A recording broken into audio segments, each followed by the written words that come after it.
ಬೆಂಗಳೂರಿನ 5 ಸ್ಟಾರ್ ಹೋಟೆಲ್ಗಳ ಕರ್ಮಕಾಂಡ ಬಯಲಾಗಿದೆ. ಹೊರಗೆ ಹೈಫೈ ಲುಕ್ ಹೊಂದಿರುವಂತಹ ಈ ಹೋಟೆಲ್ಗಳ ಒಳಗೆ ಕೊಳೆತ ತರಕಾರಿ, ಅವಧಿ ಮೀರಿದ ಹಾಲು, ಮಾಂಸ ಪತ್ತೆಯಾಗಿದೆ. ಅಷ್ಟೇ ಅಲ್ಲ, ಕೆಎಫ್ಸಿ, ಮೆಕ್ಡೊನಾಲ್ಡ್ ರೆಸ್ಟೋರೆಂಟ್ಗೂ ಅಧಿಕಾರಿಗಳು ಶಾಕ್ ಕೊಟ್ಟಿದ್ದಾರೆ.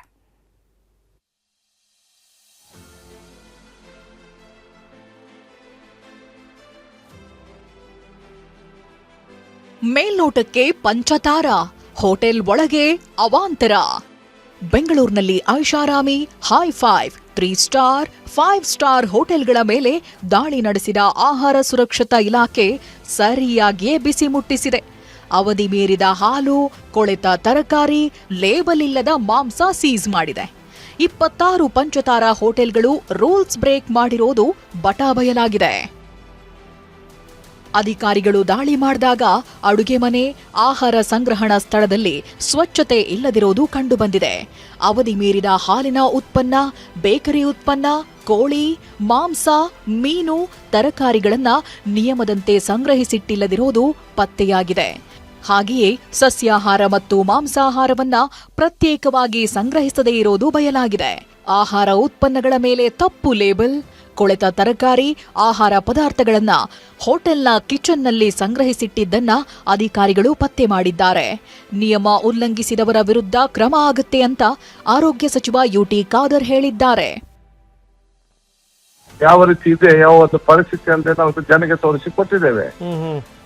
ಇನ್ನು ತಿನ್ನೋದು ಬಿಟ್ಟು ಅವ್ರಿಗೆ ಬಿಟ್ಟ ವಿಚಾರ. ಜನರಿಗೆ ಎಲ್ಲ ಕಂಡದೆಲ್ಲ ಕೂಡ ಕ್ಲೀನ್ ಇದೆ ಅಂತ ಎನಿಸಬಾರ್ದು ಯಾರು ಕೂಡ.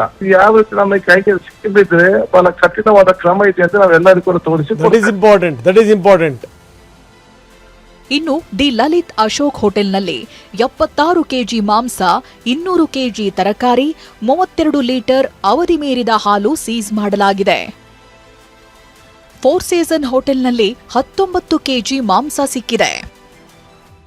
ರಾಡಿಸನ್ ಬ್ಲೂ ಹೋಟೆಲ್ನಲ್ಲಿ 105 ಕೆಜಿ ಅವಧಿ ಮೀರಿದ ಆಹಾರ ಪದಾರ್ಥ, 50 ಕೆಜಿ ಕೋಳಿ ಮಾಂಸ, 25 ಕೆಜಿ ಮಾಂಸ, 23 ಕೆಜಿ ಮೀನು, 7 ಕೆಜಿ ತರಕಾರಿಗಳನ್ನು ಅಧಿಕಾರಿಗಳು ವಶಪಡಿಸಿಕೊಂಡಿದ್ದಾರೆ. ಶಾಂಗ್ರಿಲಾ ಹೋಟೆಲ್ನಲ್ಲಿ 15 ಕೆಜಿ ಮಾಂಸ ಸೀಸ್ ಮಾಡಲಾಗಿದೆ. ತಾಜ್ ವಿಹಾಂತ್ ಹೋಟೆಲ್ನಲ್ಲಿ 3 ಕೆಜಿ ಅವಧಿ ಮೀರಿದ ಬೇಕರಿ ಉತ್ಪನ್ನಗಳನ್ನು ವಶಪಡಿಸಿಕೊಳ್ಳಲಾಗಿದೆ. ಯಶವಂತಪುರದ ತಾಜ್ ಹೋಟೆಲ್ನಲ್ಲಿ 72 ಕೆಜಿ ಮಾಂಸ, ಸಾಲ್ಮನ್ ಮೀನು ವಶಕ್ಕೆ ಪಡೆಯಲಾಗಿದೆ. ಕೆಎಫ್ಸಿ, ಮೆಕ್ಡೊನಾಲ್ಡ್ ರೆಸ್ಟೋರೆಂಟ್ಗೂ ಶಾಕ್. ಐಷಾರಾಮಿ ಹೋಟೆಲ್ಗಳಿಗೆ ಬಿಸಿ ಮುಟ್ಟಿಸಿದ್ದ ಅಧಿಕಾರಿಗಳು ಕೆಎಫ್ಸಿ, ಮೆಕ್ಡೊನಾಲ್ಡ್ಸ್ಗೆ ಶಾಕ್ ಕೊಟ್ಟಿದ್ರು. ಬ್ರಿಗೇಡ್ ರಸ್ತೆಯ ಕೆಎಫ್ಸಿ ಮೇಲೆ ದಾಳಿ ನಡೆಸಿ ಪರಿಶೀಲನೆ ನಡೆಸಿದ್ರು.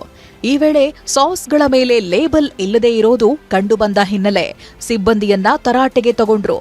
ಜೊತೆಗೆ ಮ್ಯಾಕ್ಡೊನಾಲ್ಡ್ ಮೇಲೂ ದಾಳಿ ನಡೆಸಿದ ಟೀಮ್ ಸ್ವೀಟ್ ಕಾರ್ನ್, ಬಟರ್, ಬನ್ಸ್ಗಳ ಜೊತೆಗೆ ಫ್ರೈಸ್ಗಳು ಹಾಗೂ ಕರಿದ ತಿಂಡಿಗಳಿಗೆ ಬಳಕೆ ಮಾಡುವ ಎಣ್ಣೆಯನ್ನ ಕೂಡ ಸ್ಯಾಂಪಲ್ಸ್ ಪಡೆದು ಪ್ರಯೋಗಾಲಯಕ್ಕೆ ಕಳಿಸಿದ್ರು.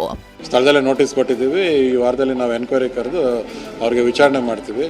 ನ್ಯೂನತೆಗಳು ಕಂಡು ಬಂದರೆ ದಂಡ ಹಾಕೋದು, ಪ್ಲಸ್ ಲೈಸೆನ್ಸ್ ಸಸ್ಪೆಂಡ್ ಮಾಡೋದು, ಪ್ಲಸ್ ಅನ್ಸೇಫ್ ಬಂತಂದ್ರೆ ಫುಡ್ ಪ್ರಾಸಿಕ್ಯೂಷನ್ ಕಂಪ್ಲೇಂಟ್ ಕೇಸ್ ಮಾಡಿ. ದಾಳಿಯಲ್ಲಿ ನಿಯಮ ಉಲ್ಲಂಘನೆಯಾಗಿದ್ದು 70 ಕೆಜಿ ಸೋಯಾ ಸಾಸ್, ಅವಧಿ ಮೀರಿದ ಮೊಸರು, 5 ಮಾಂಸದ ಮಾದರಿ, 13 ಇತರೆ ಆಹಾರ ಮಾದರಿ, 10 ಲೀಟರ್ ಅವಧಿ ಮೀರಿದ ಪಾನೀಯಗಳನ್ನು ವಶಪಡಿಸಿಕೊಳ್ಳಲಾಗಿದೆ. ಈ ರೇಡ್ ಬಗ್ಗೆ ಸಾರ್ವಜನಿಕರು ಹಾಗೂ ವಿದ್ಯಾರ್ಥಿಗಳು ಕೂಡ ಮೆಚ್ಚುಗೆ ವ್ಯಕ್ತಪಡಿಸಿದ್ದಾರೆ. ವಿನಯ್ ಕುಮಾರ್ ಕಾಶ್ಯಪ್ಪನವರ್, ಟಿವಿ9 ಬೆಂಗಳೂರು.